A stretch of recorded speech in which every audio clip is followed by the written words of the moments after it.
Assalamualaikum warahmatullahi wabarakatuh. Izin perkenalkan diri, nama Taruna Dewasa Muhammad Nisar Manguntun dari Prodi MTP 3B. Di sini saya akan presentasikan dari hasil PPT saya terkait dengan peralatan operasi KRDH, di mana ini merupakan salah satu penugasan dari mata kuliah pengoperasian sarana kereta api. Nah, di sini nama saya Muhammad Ihsan Panuntun dari MTP 3B dengan NIT 20204125.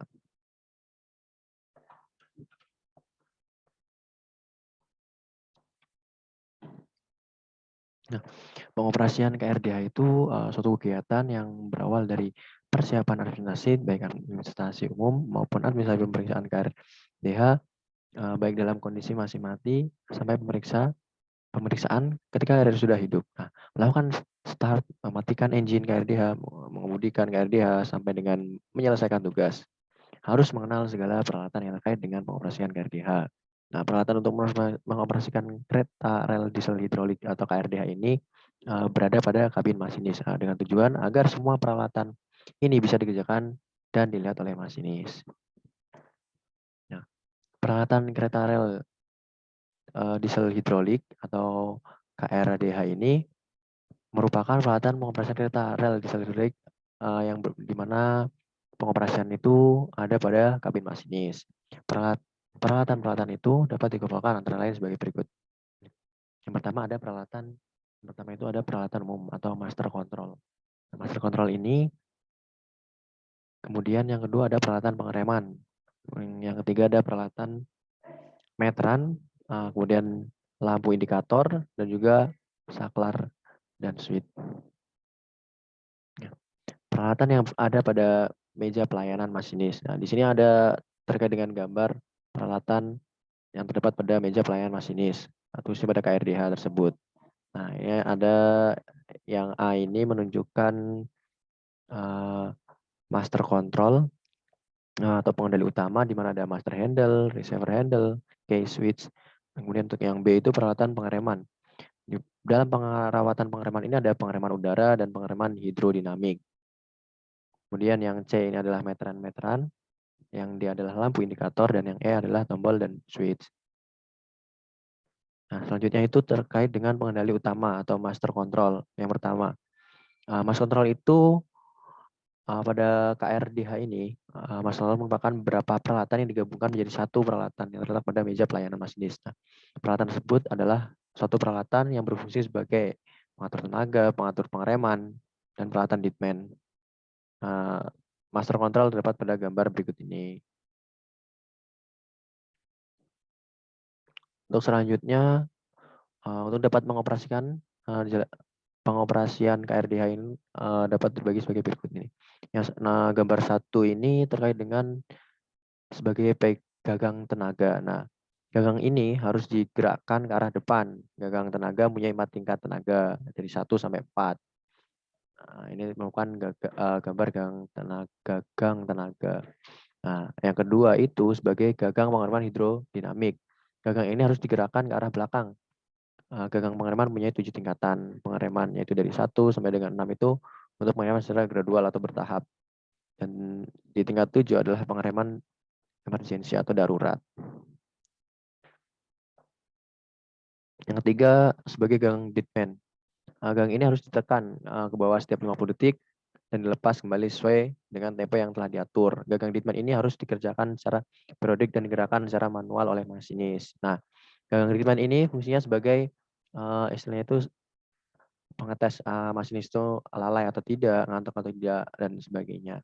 Yang keempat adalah membalik arah atau refreshing handle. Nah, refreshing ini peralatan ini mempunyai fungsi sebagai mengatur arah gerakan dari kereta yang ke arah maju, ada arah maju atau arah mundur atau netral. Nah, peralatan ini mempunyai 3 posisi, yaitu maju atau F, forward, terus kemudian netral atau O, kemudian mundur. Itu 3 arah dari refreshing handle. Nah, kemudian yang selanjutnya itu ada kunci kontak atau key switch. Nah, kunci kontak ini berfungsi sebagai switch untuk menghubungkan arus listrik dari baterai ke sistem kendali. mengoperasikan KRDH, maka terlebih dahulu peralatan ini ketika akan mengoperasikan KRDH, nah peralatan ini harus dikerjakan. Kunci kontak punya dua posisi, yaitu on atau off. Nah, apabila posisinya on, digunakan pada saat mengaktifkan kabin, sedangkan posisinya off dipakai pada saat kabin itu tidak aktif. Untuk yang keenam ini ada gambar terkait dengan peralatan pengamanan. Peralatan pengamanan pengereman atau deadman device, itu seperti yang tadi, suatu peralatan yang berfungsi sebagai peralatan pengaman pengereman, dan peralatan ini harus selalu dikerjakan oleh masinis. Nah, tombol deadman device ini menjadi satu dengan master control. Untuk cara penggunaannya, deadman device ini dengan menekan tombol gagang master control ke arah bawah selama 50 detik. Nah, setelah itu dilepas lagi selama 5 detik dan kemudian ditekan lagi. Nah, kemudian yang selanjutnya itu ada pedal deadman. Nah, di samping ditekan lewat master control, deadman juga dapat ditekan melalui pedal deadman yang ada di bawah meja pelayanan itu. Nah, tepatnya di dekat kaki masinis. Sudah terlihat pada gambar tersebut. Selanjutnya, poin yang kedua yaitu peralatan pengereman udara tekan. Nah, untuk peralatan pengereman udara tekan itu meliputi beberapa peralatan di mana masing-masing peralatan punya fungsi dan kegunaannya masing-masing. Nah, peralatan pengereman tersebut antara lain automatic brake valve atau gagang pengereman udara, emergency brake valve atau katup pengereman darurat. Nah, posisi tersebut adalah sebagai berikut, ada posisi pengisian atau filling, posisi jalan atau running, posisi netral atau lap netral, posisi pengereman atau application, dan posisi pengereman darurat atau emergency. Ini sudah digambarkan pada gambar di samping tersebut. Nah, untuk yang selanjutnya itu penjelasan dari posisi-posisi yang tadi. Pertama ada posisi pengisian atau filling. Nah, posisi ini digunakan ketika KRDH itu hidup dan mengisi udara pada sistem pengereman. Setelah kebutuhan tekanan udara tercapai, yaitu brake pipe menunjukkan 5 bar. Nah, gerakan gagang pada posisi running itu dengan menggerakkan gagang searah jarum jam, kira-kira 25 derajat. Kemudian posisi yang kedua yaitu posisi jalan atau running. Posisi ini digunakan pada saat KRDH ini berjalan dan tidak memerlukan pengereman. Yang kemudian posisi netral, ya, di mana pada posisi ini katup main reservoir dan brake pipe itu tertutup sehingga brake valve tidak bisa digunakan atau terblokir. Posisi ini digunakan apabila kabin tidak dioperasikan dan ditinggal. Seperti pengereman berhenti gitu.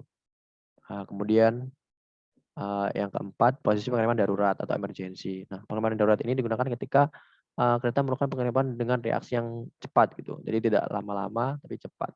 Pengereman darurat bisa terjadi melalui peralatan yaitu gagang pengereman udara atau automatic brake valve, deadman device atau katup darurat.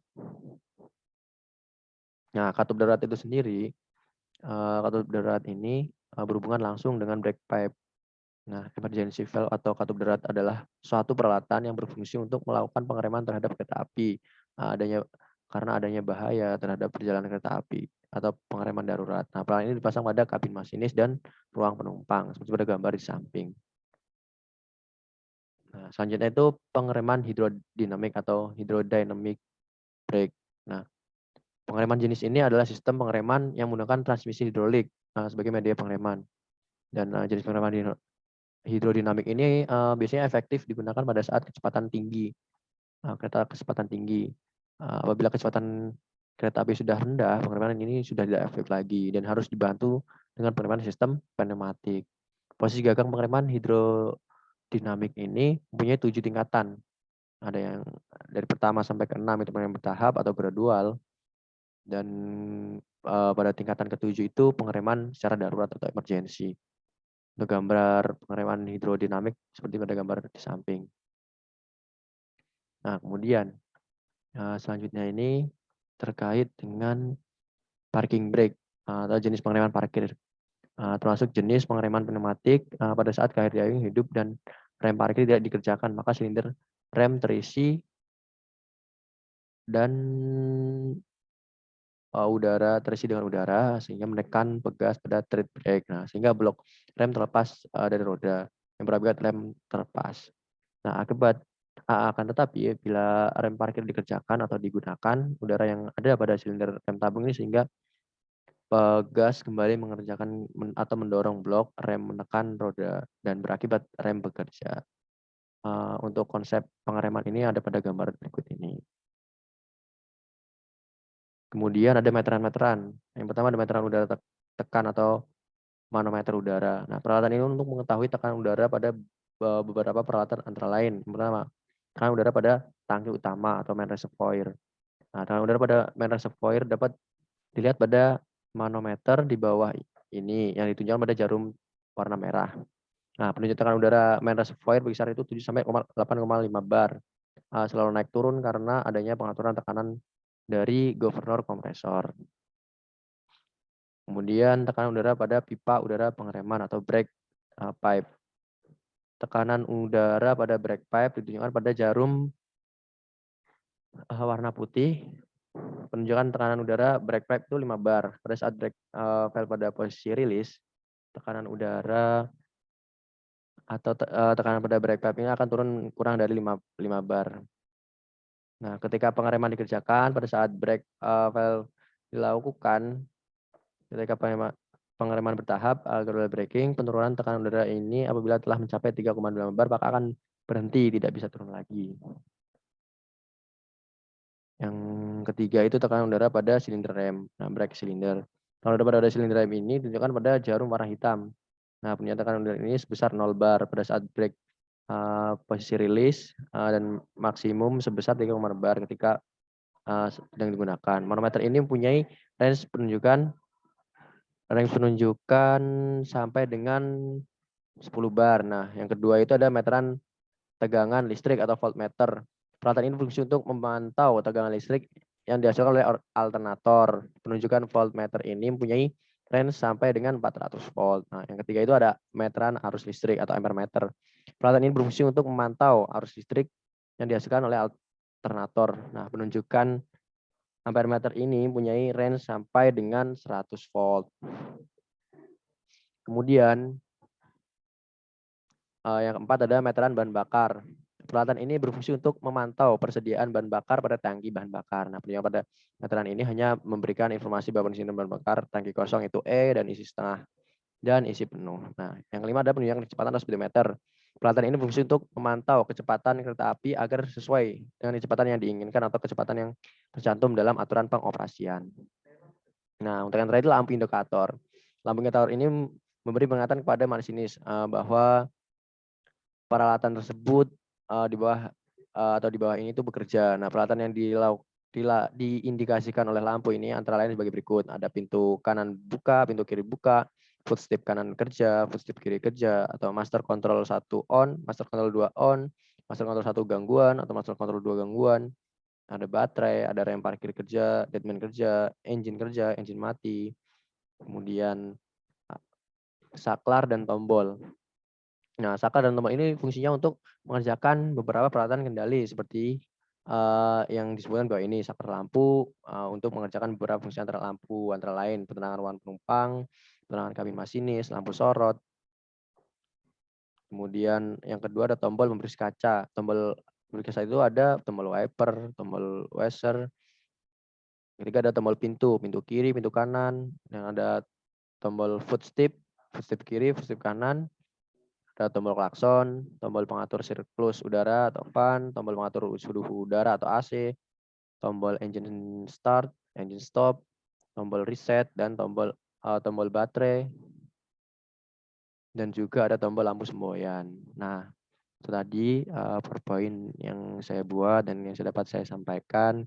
Kurang lebihnya saya mohon maaf. Assalamualaikum warahmatullahi wabarakatuh.